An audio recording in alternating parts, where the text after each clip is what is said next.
আজকে আমরা দেখব স্নাইপিং টুল ব্যবহার করে কম্পিউটারে কিভাবে স্ক্রিনশট নিতে হয়। এই কাজটি করার জন্য প্রথমেই কম্পিউটারের ডেস্কটপে চলে আসতে হবে। কম্পিউটারের ডেস্কটপে আসার পর নিচে টাস্কবারের সাথে যে সার্চ বক্স আছে এই সার্চ বক্সে চলে আসতে হবে। এই সার্চ বক্সে এসে টাইপ করতে হবে স্নাইপিং টুল।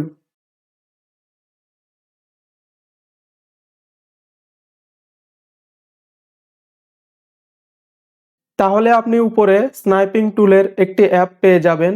এই স্নাইপিং টুল অ্যাপের উপরে ক্লিক করতে হবে। তাহলে আপনি স্নাইপিং টুলের অপশনগুলো এখানে দেখতে পারবেন। কম্পিউটারের স্ক্রিনশট নেওয়ার জন্য এখান থেকে নিউয়ে ক্লিক করতে হবে।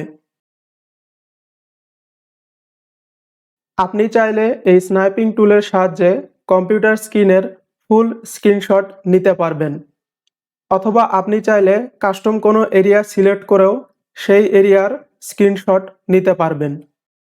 আমি এখানে নির্দিষ্ট একটি এরিয়ার স্ক্রিনশট নিব, এজন্য আমি এখান থেকে নির্দিষ্ট একটি এরিয়া সিলেক্ট করতেছি।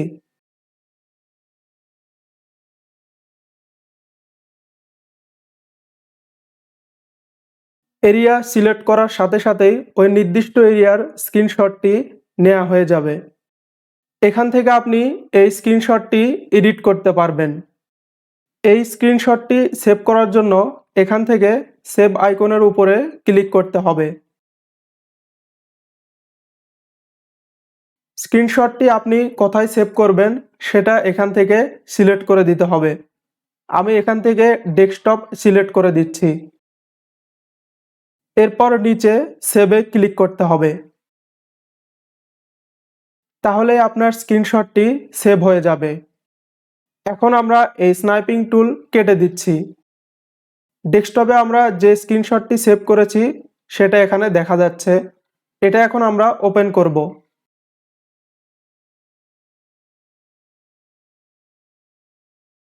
এটা হলো আমার কাস্টম এরিয়ার স্ক্রিনশট। এভাবে আপনারা খুব সহজে স্নাইপিং টুলের সাহায্যে কম্পিউটারে ফুল স্ক্রিনের স্ক্রিনশট অথবা কাস্টম এরিয়ার স্ক্রিনশট নিতে পারবেন। আজকের ভিডিওটি এ পর্যন্তই। ধন্যবাদ ভিডিওটি দেখার জন্য।